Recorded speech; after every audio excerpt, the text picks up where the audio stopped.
What's good, people? It's your boy, Icarus Gray. And this is Gray Area Anime. Gray Area Anime. Back for another one. Technically the last one, maybe. Well, yeah, technically the last one. This is the last one for now. Yeah. Because everything that'll happen next will be new and unseen territory. It's ReZero breakdown time, returned by Director's Cut. Yay! Episode 13, The Self-Proclaimed Knight and the Greatest Knight / That's all this story is about. I'm sorry, I really like that. Oh, I got it. I got Sorry. it. I jumped the gun there. I'm going back. Going away. No, that's not it. Fading away. No, that wasn't it. I don't remember what it was. I can tell. Okay. I was backing away. Backing away. And then I'm like, you're still here. See? Yeah. It works. Anyway, we're here to break down the last episode, which there's so much in this episode now. Yeah. Where should we start? I mean, At the beginning. Yeah, but okay, so Subaru's returned from dying. That massacre. And getting possessed and whatnot. Mm-hmm. And he's like, I got a new save point. Because it's thank God it's right after everything happened with the white whale. He ain't got to fight that whole no more. I ain't got to get out again. Okay, well, he's like, I have reason to believe, as he's been doing, that Betelgeuse Romani Conti. Betelgeuse Romani Conti. Yes. My bad. Has the ability of possession. So he gives that information to the troops. Mm-hmm. And now it's like, we got to make a plan. And he's like, technically, I think I could also be possessed by him. I don't know why, though. I know why. We got to make some plans. So they go off and they start to tie up the loose ends that were going on. So they go to make sure that Amelia understands that there was no blank letter sent. That was, I don't know whose joke, but that was I don't think it was a joke. Personally, I think it was a plot. Somebody was trying to mess something up. But so they made sure to take care of that, so that way they would know, hey, this is what we're doing. We're on the way. We're trying to help everybody evacuate. You also need to evacuate at this point. Roswell is in sanctuary, which probably got mentioned the first time. The first time, we just didn't know what the heck that was. No purpose to us. We just like, I don't know what sanctuary, crematory. I don't care where you at. Get him out of here. The bastard is useless. He don't never useless. Except that one time. Like, I still think he got something nefarious up his sleeve. Which he does. He did. That bastard. He always got does. a lot. Oh. He always does. Man. Anyway.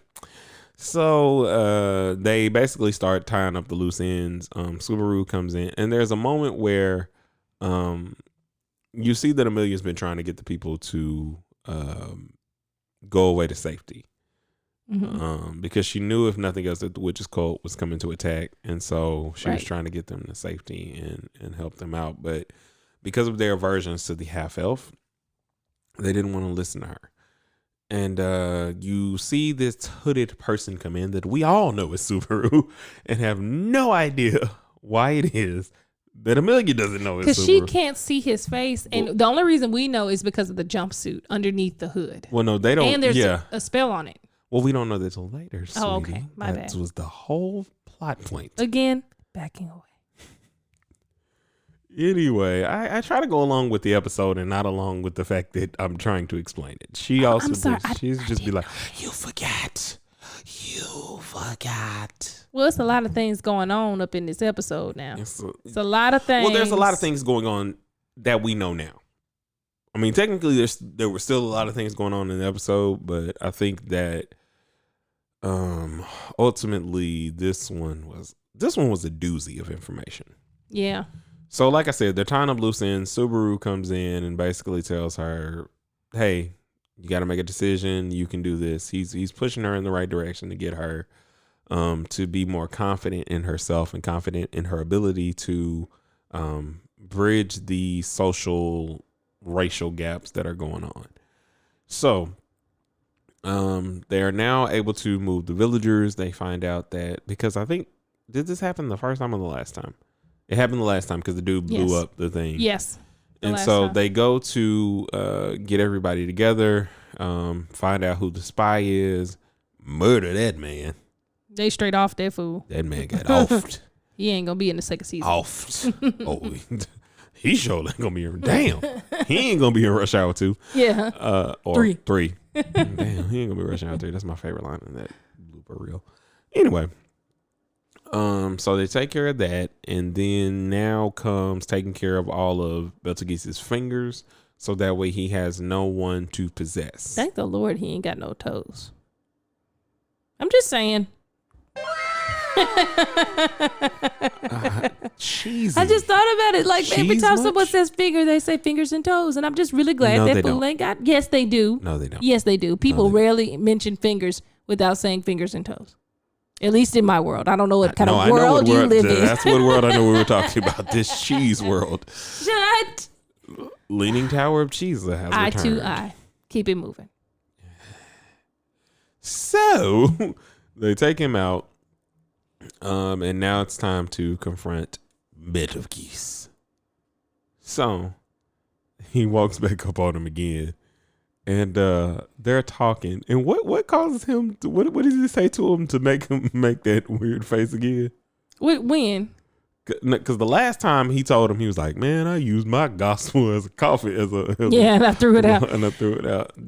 So when he first approached him, he was like, "I've come to be one of your disciples. Please accept me." He was like, "I'm not ready for this level of devotion. How could I miss it?" Oh, he does that again. Yeah, he was like, "How could I have missed that this person was out there? I'm so slothful." And then he comes out. He does it again. Like, so he redoes the whole, "Okay, I've come to join your stuff."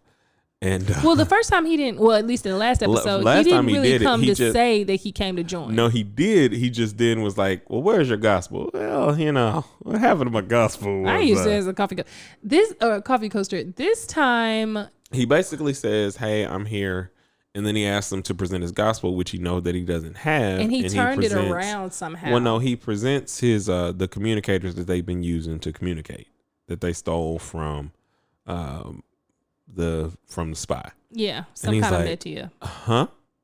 Wait a minute. Oh, it's time to mess you up. You think you better get hit with my unseen hand. Actually, it wasn't then, because I don't know if you want to mention it now, so I'll ask, but there's that one moment that we did not get before where it's revealed what the ordeal is. Yeah, well, so what happens and what is that whole situation is about. What does he say? What does Subaru say? Long story short, he says that he's going to join, and Betelgeuse starts to reveal the bigger plot. Yeah, he hugs him. They're here to get Amelia because Amelia is to be the vessel for the Witch of Amy. And this is one of the first times, I believe. I mean, aside from the visual aspect of the previous episode where we see Betelgeuse's ability to possess, and he talks about like, whoa, getting ahead of yourself. Like, we see it, but also getting ahead of yourself. Hold on, because we have huge revelations in regards to that. So hold that. I was just gonna mention this is hold that. Okay, fine. Because we did a big thing of connecting a lot of different stuff today, right? So if we and we're almost there. We'll peel it back, and I'll let you run free. But so he reveals that the bigger goal of the witches cult is to use Amelia as a vessel, and that's the whole point of their moving, is because that's what they're wanting to do. Oh God, I gotta keep myself contained because I had a brain explosion of a thought that I had. So with this being said, Subaru was like, y'all don't even care about her at all. You just want to use her? No, sir. And he shows him the media or the thing they were using to spy. And he's like, oh, okay. I'm going to kill you now. Because Felix appears through there. And he's like, I see you. You are. Oh, his face is ugly. Like he was like, he looks terrible. I have no interest in that man. Or something to that effect. I don't like him. No, not at all. And so then the greatest knight appears. Julius comes down and begins to cut away the unseen hand. He's like, hold the hell up. You saw my unseen hand? And Subaru has to correct him. Yeah. Oh, no, I ain't here for that. 2 people have graced upon the thing that was gifted to me. Right. On Plymouth Rock. Don't go there. Betelgeuse Romani Conte X. No, not X. No. He's definitely not worthy of a Malcolm situation. He's here to preach the gospel in a radical way. Don't be putting my man in that situation, dog. Hold on, what? My man Malcolm. My main man Malcolm. Okay. You know what I mean. You my man. You know what I mean. Oh my gosh. As long as you know. 3-0. So now they're fighting Betelgeuse. And he's like, yo, I'm not understanding why this is happening. Why can you see my unseen hand? He's, in his crazy way. And you realize, if you remember from the last episode, that Julius said to Subaru, I have a power that, I connect your thoughts and your abilities to other people. You are a better vessel than what I thought. Therefore, that's what they're doing. He's connected to him as a spirits art user, which is important. And he's using him to be able to see what Subaru sees. And so he can feel everything that he feels through the soul connection. Yeah. Now, go. Well, all I was going to say earlier is this is the first time that we see and it's really interesting because I really loved the title. That's all this story is about for the second part of the episode. And we don't really know when it switched episodes. It switched. I can't remember, but I didn't notice. Let me say that I personally did not notice when it switched, and it's become increasingly more difficult for me to notice. And it's probably because I'm so engrossed. Because at this point, we're watching from millions of different perspectives. Right. The only thing I was going to say earlier is the visual representation of Betelgeuse's ability to put himself in someone else's body. One of the things we hear him say about Subaru when he possesses him, it's like, ooh, I finally got me a worthy body. It's been so long since I've been this young.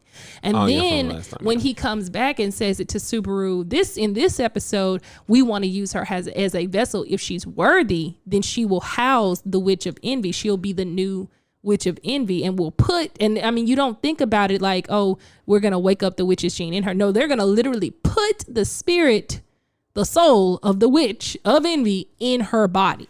And so that's one of when you think about that title, that's all this story is about. You don't realize it until later. And then we're not going to get that deep into it right now, I don't think.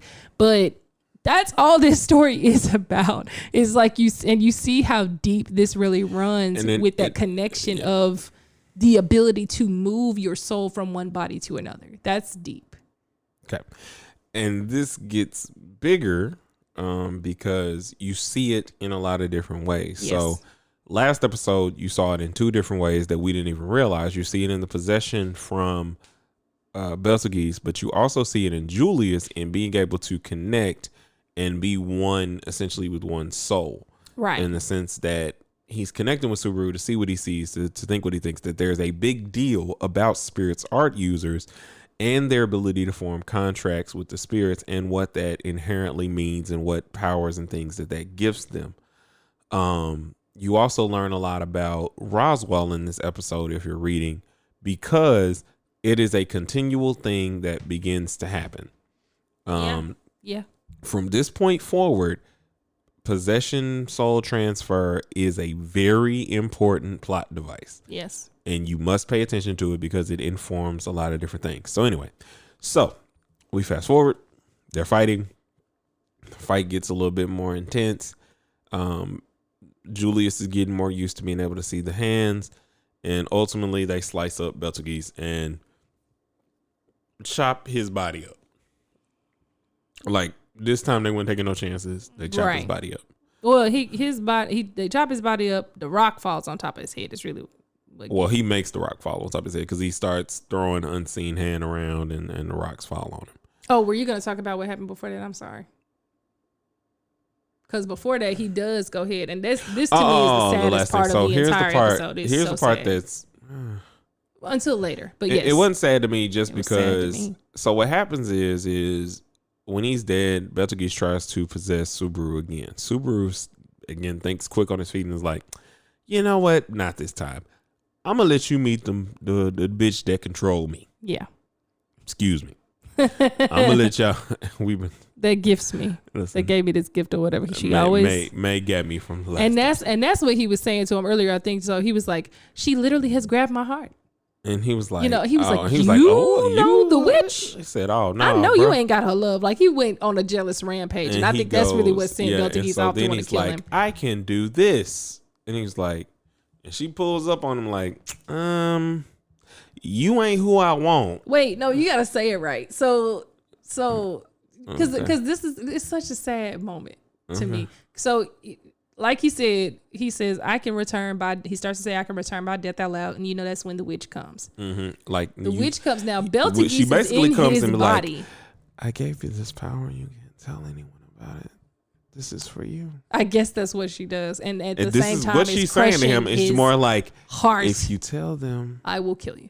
It ruins everything. I gave you. That's what you think she's saying? The strongest part of my love. Yes, because when we get to Sanctuary, these are the words we have heard the Witch of Envy say or read. I love you. I love you. I love you. I love you. That's all we hear her say ever. I love you. Ever. I love you, love you, love you, love you, love you, love you, love you. And so, but when we're here in this space, Betelgeuse is there and he's excited. Obviously, he's also insane. So we'll give that. So she's about to. He sees her approaching and she's like, and that's what she says, what Icarus was about to say. You're not the one. I don't want you. And I mean, that is the most soul crushing thing. And he sits there and he's like, but again, just from the general or the total standpoint of the fact that Betelgeuse was not meant to be how he is currently. Well, we don't know that yet. What I'm saying, we know it is what I'm saying. Me and you know it, yeah. That's what I'm saying. Like these breakdowns are, a little more advanced than they're supposed to be, because I'm encouraging you more than anything to read the light novels. Yes, read them. Because read them. You realize that Betelgeuse is but a vessel. Yeah. He's a vessel in the same way that they're trying to find a vessel for the Witch of Envy. He was a vessel of the witch's gene, and it just didn't go well. We won't tell you how it didn't go well because, you won't get to see it. Well, you can read it though. You can read it. You might get to see it depending upon how deep they go into the season. Who knows? But that would be wrapping everything up. So I don't think I think they'll finish it. We can discuss that towards the end. Anyway, so good. Yeah, sorry. Everything falls. All right, so she basically throws his ass out. She dispels him from Subaru's body. Nah, you don't belong here. No. But the look on his face, and he was crying. Like he comes to himself like, for nothing, for you, and I'm still doing this for you. So, he's dead. They leave, and it's like, all right, they're about to go, and Subaru realizes like, hey, or Felix or Felix. Mm-hmm. And somebody says to him, I can't remember who says to him, they're like, hey man, there was some fire stones or magic stones. I think Felix, yeah, that's what happens. Subaru picks up the gospel and is looking through it, and then Julius is like, hey, we need to go. Felix just hit me up. Something is wrong. Yeah. And so what happens is the spy, if you recall from the last episode, one of the carriages blew up. Yep. So basically he had not handled that. Introduce Otto. Into Otto's coming to the picture for real this time. And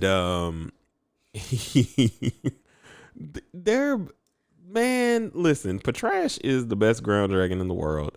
Otto is the best communicator in the world, who can speak to animals, which he does say he has the blessing of being able to speak to animals. And so he comes in because they thought he was like another spy, and he was like, oh no, you finally made it. And he's like, I don't know who you are. Who are you, sir?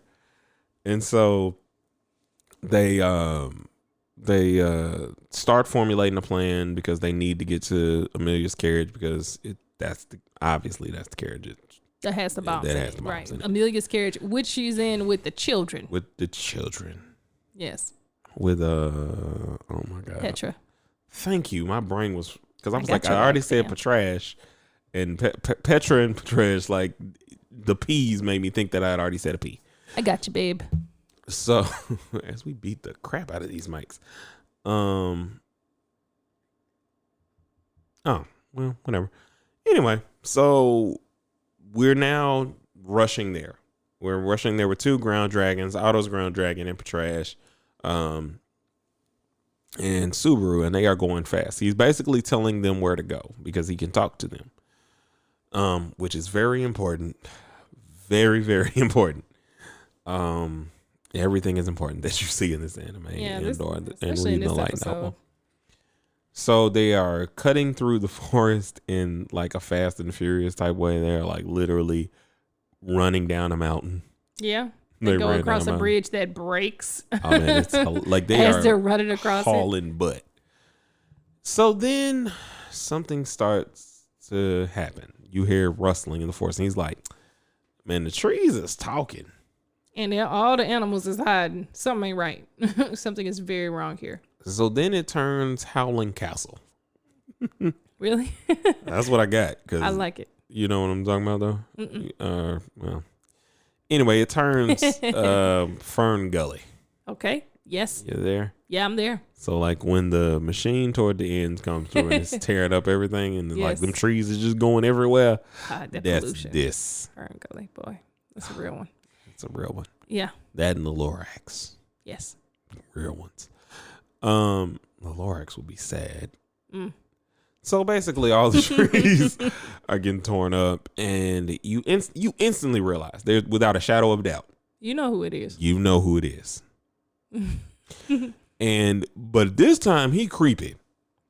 He has reached a new level of disgusting here, man. His whole body is nothing but being held together by a blob of unseen hand. The man is a spider of unseen hand. He's a Spider-Man that's holding his dead body parts. Yeah.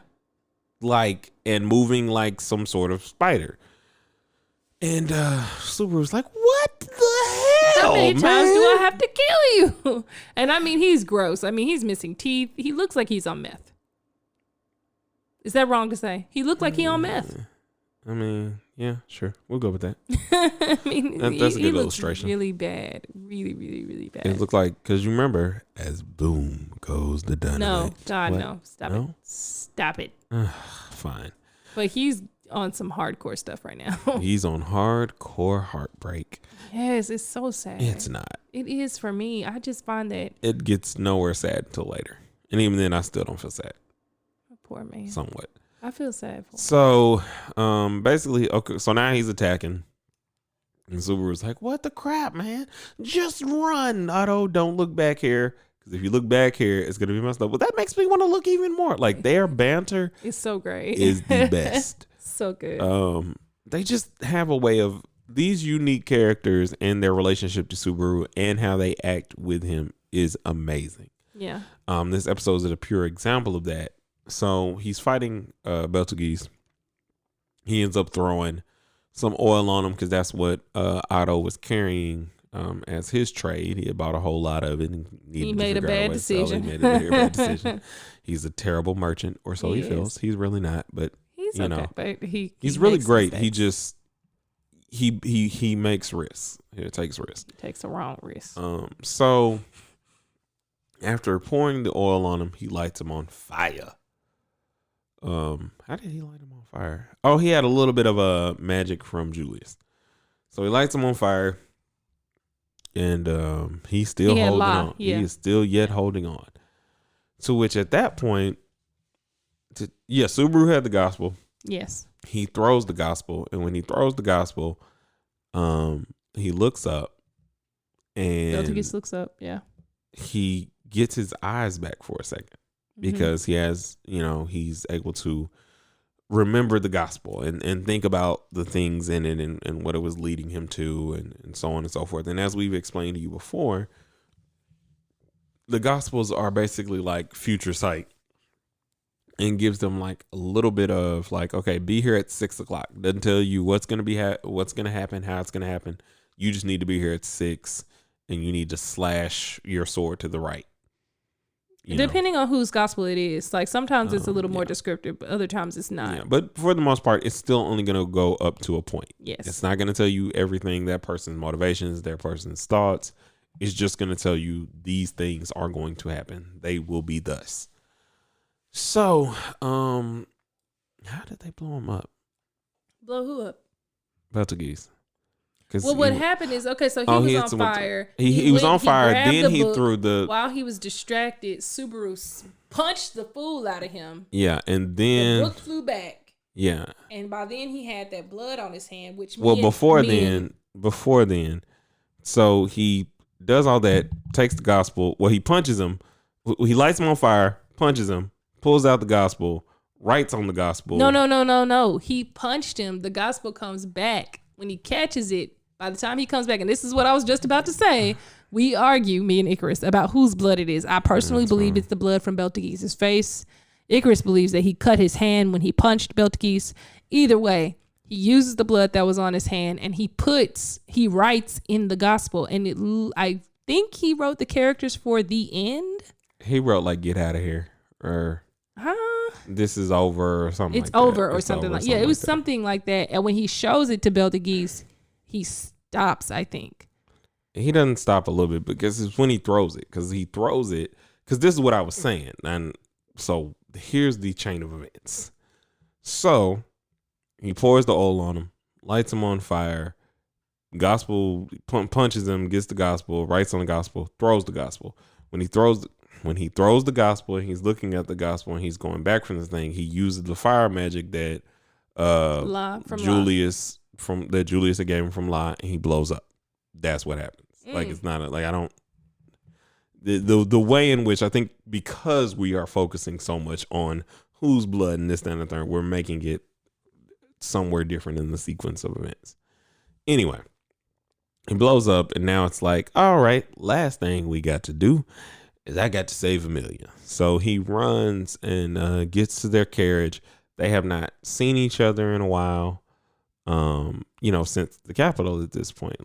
He's seen her multiple times. This is a real time seeing him. So he pulls the floorboards in the carriage up, grabs the bomb, jumps off on the trash, and they run off on a daring chase to not go below 15 miles per hour. Oh my God. He runs to try and get the bomb away from people. He's right. It's like speed. It was speed. I don't know what you're talking about. Whatever, Joe. So anyway, they throw it. It blows up. Trash covers him because that's her man's. That's her baby. That's her baby. And, Mia's like, what? No. And so eventually, like at this point, I'm like, I know he's not going to die, but I don't know what's going to happen. No. What's going to happen. It's like, we can't go through this again. You cannot make me go through this again. And then he kind of like passes out, but then he wakes up. And he wakes up in a lap pillow. The coveted lap pillow. Oh my God. The voice. But anyway, so he wakes up in the lap pillow and they start talking. They haven't talked in a while since the Capitol and expressed their feelings. And he's like, more honest, like, yeah, I was being selfish. What I was doing had nothing to do with you. The only thing that was truthful is that I do want to save you. I do care about you. I do want, you to care about me. I love you. I'm not asking you to respond now. You don't have to respond now. I'm looking forward to the day where you have a response for me. But until then, I'm fine with where we are. And, you know, she responds in her way of like, well, why do you keep helping me? Because I love you. You know, he's using Rim's words to her, essentially. So this technically moves us to the end. They go through the credits and they haven't talked in a while, blah, blah, blah. Here's the new stuff. Because now there's new stuff because the second season is coming and they want to fuck with us who have read.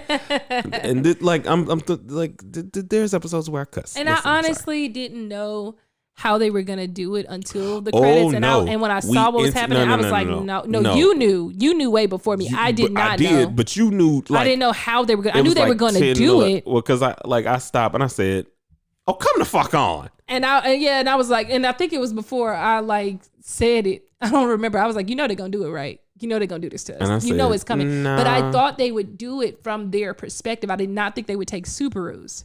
So that was worse. So what they did was, so as we've told y'all before, there are a lot of things that are going on behind the scenes in the like novel and the interludes and things of that nature. So,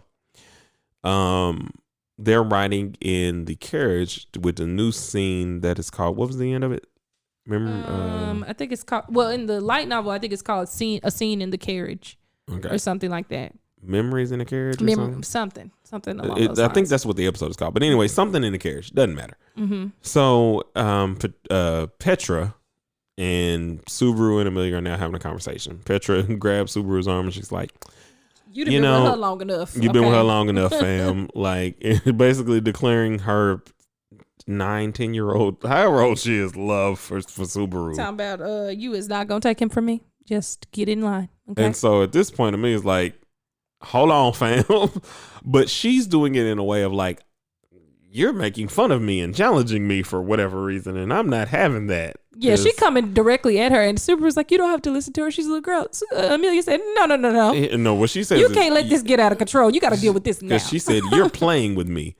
Because she doesn't get it. She still doesn't understand. She's doing it more from the standpoint, you're treating me like a child. And she's having an argument with a child because her mind is like a child. Well, she was talking to Subaru when she said that. She was like, I'm going to deal with this girl right now. Because it wasn't about, because at this point, like, it's not about her feelings for Subaru. It's just about the fact that you challenging me, I know girl. she's challenging me and we're like kids. Or her mental state is. So anyway. Why did you? I wasn't even going to go there. You just blew it. You just did it. Yeah. It is what it is. So they're talking and then he says, hey, Amelia, I got something to tell you. A moment in the carriage is the name of it. A moment in the carriage. I have something that I got to tell you. And, okay. So I need you to know, Rim told me that she loves me. And I told her it's okay for her to stay by my side. I'm not saying that means anything or it has to do anything with us, but I really want you to know that, I didn't do anything. This is how she feels. And like, I kind of feel that way, but I'm like, I feel all of these different things, but I love you. And like, I just wanted to tell you, I just wanted to be upfront with you because I didn't want it to be a weird thing when we get back around her. I don't want it to be awkward between you guys. I'm hoping that you understand that I love you. And all this extra stuff. And before he can continue, she says, who is Ram? End episode. Guys, listen. You are not ready. So now let's go over, because since this is the last episode of the director's cut, we're going to go a little bit longer, just because we're going to talk about our overall thoughts on this retelling of the series, this director's cut. That's a deep cut. Like, it's a deep cut to me in the sense that, like, I didn't know that so many small things were already there and how enhanced they now are. On our initial watch, we didn't know who the hell Frederica was and that she'd been shown at all. Had no idea that they showed Frederica when Rim was having her flashback and going over all the stuff that was going on in the house and everything. It was like, who is this random blonde girl? We'll meet her later. I was like, I guess she's somebody's mama. I had no idea. I was like, or whoever she was. And she's important. Yes. Very, very, very important. Yes. And we get to meet her we didn't have any idea of Betty and how connected she was to Subaru even before. And the OVA really helped with that. The OVA, like getting the OVA really started to piece together the bigger points of what's going to happen next. And you can see how you didn't even know how restrained they were in what they told the first time around, because they wanted to kind of wrap it up. They didn't know if they were going to get a season 2, because this is literally 4 years in the making. 4 years. Yeah. And there's so much foreshadowing. Oh, it's so beautiful. I love good storytelling, man. There's so many good plot devices. There's so many things that are intangibly being woven together at this point.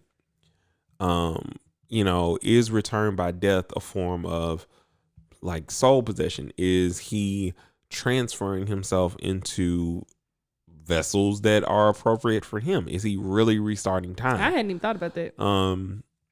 Because possession is an important thing that progresses later on in the series.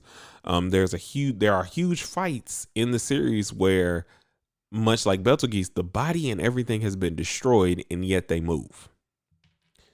And you're kind of like wondering what that's about, and like how that kind of plays into the greater story. You're wondering about the Winch of Envy and why Amelia is an appropriate vessel. Why do they want her to be a vessel? You're learning about why is Subaru there, or you're still asking why is Subaru there. You're learning more about, well, who brought him there? What are the Gospels? So initially, it was a thought. I remember our thought before we started reading, which was, okay, I guess these Gospels are just some weird thing. What are they about? Versus when we read and you're like, how many people have these things? I thought this was just a thing for the witches cult and people that were. And then it makes you question who and what a witches cult really is. Like, because it's obviously not just whatever Betelgeuse's you initially think they're just that, but I think that it's more than that. It's earnestly whatever. And again, I haven't said spoiler alert, but by this point, if you don't know that we spoil stuff because we read the light novel, I mean, I have sympathy for you, but I don't have that much. We've said spoiler alert in previous episodes. Sorry, guys. You don't know what Pandora's doing. You don't, or where the heck she is. You do know she only has enough power to not mess with Amelia. Yeah. But everybody else is fair game, except for probably Subaru. Well, or was fair game until recently, with where we are in the light novel. Probably still. No, Echidna is the one, bro. I'm not saying that she is as powerful, but I am saying that she got. But yeah, so where we lead in the sanctuary is more about possession, soul possession, vessel use, and all of that. Roswell has a little bit of that in him as well. So there's all kinds of things that are coming down the pipeline. But all in all, this director's cut reinvigorated my love for this series in a way that I did not think possible. Yeah. I mean, I agree. At all. Like, what are your... Do you have... I'll have a final takeaway, but what are your final takeaways? I mean, I thoroughly enjoyed it. I really did. I enjoyed watching it again. And it's always hard for me to go back and rewatch things that I really like, because I have to go back through and build back up all the way again. And by the time I get to the end, I'm just like, I just want to be here. So it's really hard. It's always difficult. But anyway, so I think my final takeaways are that the show is great. Mm-hmm. Rim is great. Amelia's great. And I'm really looking forward to where they're going. I did want to say that I think they're going to end it in the second season. We do have to do that. You go first. I think they're going to end the second season after. This is our just so y'all know, this is our predictions on where they're going to end from the light novel, like where they're going to like cut it off. We've given our predictions in another episode as well. I don't remember which, but this is our final predictions. I think they're probably going to end it either right after Subaru. Oh, now you think that conquers the trials. I don't know what I thought before. I'm sorry, dude. Forget you, man. Like, anyway, this is what I think now. I think they're going to either end it right after he conquers the trials, which would be a good place to end it because that's a lot of stuff that they have to cover. But given how much they've covered in these, I mean, we've gone through 3 arcs right now. Just about. I think we started at the end of arc 3. If you start reading, I think that's where you pick up. So which is where they're to going to pick say up. that, and I don't know how many chapters are in the first 3 arcs, but they covered a lot of information very quickly in these 25 episodes for the first time and 13 episodes this director's cut. If they keep going that way, then they might get through the entirety of arc 4. I don't know whether or not they'll get into arc 5. Yeah, it's still about the same. But if they get through all of arc 4, that's a lot of stuff to get through, and it's a lot longer in terms of how much time that he has to spend solving a particular issue. Yeah. So I think that would be more than enough for a season or more than that. So my guesstimation is they're going to, well, your initial guesstimation, which you started out basically saying the same thing I said, which was they're going to end with Subaru's trials and him overtaking them. But your hope and wishful thinking is that they're going to get through the entire arc. Yes, that is my hope. I'm not sure. It's more of a hope. Yes, sir. And the reason I think that they're not is if we watch the trailer encompasses him and Echidna, which the antithesis or the climax of their arguments and things that Subaru's going to find out is that moment. Is like, hey, I thought that this was this. It was not. We need to talk because I don't get you. I almost like had a spot in my heart for you. And nah. Like that's how your feelings on Echidna is even more so to where if Subaru can't even, and he still does have, because he wants to save and loves everybody, he does still have a small bit of, I wish this wouldn't have turned out this way, or I wish I would have been able to at least talk to her one more time. But I understand why she didn't want to do that, blah, blah, blah. But yeah, so I think they're going to end right after Subaru takes the trials, because that'll be the most emotionally impactful way that they can kind of end it, because they'll basically end it on, in the same way that they ended this one. They ended this one initially in the way of showing that, okay, I'm happy. I'm going to build to the point where you love me. And like, so if you never watched anything else, you're like, oh, okay, they're going to figure it out. Like you still had questions. You still wondered what was going on, but there was enough of a bow for people who aren't like into light novels or even knowing that it came from a light novel, that there was enough there to like, okay, he saved the girl and the other girl already told him she loved him. We're good. Versus this one where the impact of what you're going to see in his trial, overcoming that, and then him kind of coming out of that and having that new renewed vigor before the final showdown and everything, because he has to go through that, then start formulating the ultimate plan, which takes a lot. So and a lot of tries. Like that's the thing about it. It takes him a long. That's why I think that if they do a full arc, it could cover a full season. But they'll have to like. But I mean, they did it this time. They did, but they did it this time. I just don't think they're going to do it the same way. Only because this arc, there's so much more packed into it than what I think was packed into the series. Especially even with the director's cut clearing up a lot of different things. Them having 25 episodes to kind of run with the first 3 arcs, essentially of the chapter, or of the light novel. But all in all, man, like this is something that a series that I really enjoy. I really think that in these times, this is something you should binge watch.